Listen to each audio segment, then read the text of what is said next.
तर पुणे शहरात मुसळधार पाऊस सुरू आहे। पावसामुळे पुण्यातील बाणेर परिसरात पाणी साचलंय। पाण्यामुळे वाहतूक खोळंबल्याचं चित्र पाहायला मिळतंय। पावसाचा याच परिसरातून आढावा घेतला आमचे प्रतिनिधी चंद्रकांत फुंदे यांनी। पुण्यात गेली 1.5-2 तास तब्बल मुसळधार पाऊस पडतोय बाणेर परिसरात। त्यामुळे झाले काय की बघा रस्त्यावर असं तळ साचलेलं आहे आणि सगळे ट्रॅफिक जाम झालेली पूर्ण पाठीमागे सगळी ट्रॅफिक गाड्या वाहन घालणे सगळं ट्रॅफिक पुण्याला तसं नवीन नाही।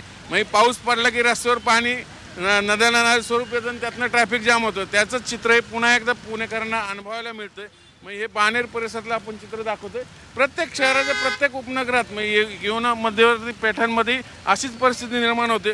त्यामुळे हे सिमेंटचे रस्ते करण्यामुळे हे सगळे असे पुणेकरांना त्रास सहन करावं। दररोज पाणी वाढलं, हे बघा किती पाणी आहे। दोन्ही बाजूनी दोन्ही साईडनी पाणी सुरू आहे दोन्हीकडं आणि या बाजूनी वाहनं अक्षरशः ट्रेलर सुरू बघा पाणी उडून जावं लागतं। पाणी जाण्याची भीती असते म्हणून सगळी ट्रॅफिक जाम झालेली या भागात प्रत्येक ठिकाणी। हे या समस्येवर उपाय कधी येणार हाच पुणेकरांना पडलेला प्रश्न आहे। खरं तर सप्टेंबर महिना आहे आणि त्यात हे सगळं असं पाणी सगळं साचलेलं बघा। वाहतूक शेवटी आता हळूहळू करावी लागते। सगळं पाठीमागं किमान 50-100 मीटरपर्यंत सगळी ट्रॅफिक जाम झालेलं आपल्याला इथं बघायला मिळते। त्यामुळं हे बघा शेवटी भीती करून ही सगळी पुणेकरांनी गाड्या घातल्यात, पण प्रत्येक चौकात हीच परिस्थिती असते।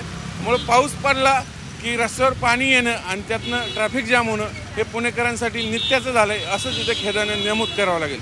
व्हिडिओ जर्नलिस्ट विकी कांबळेसह चंदन मुंदे, झी मीडिया, बाणेर।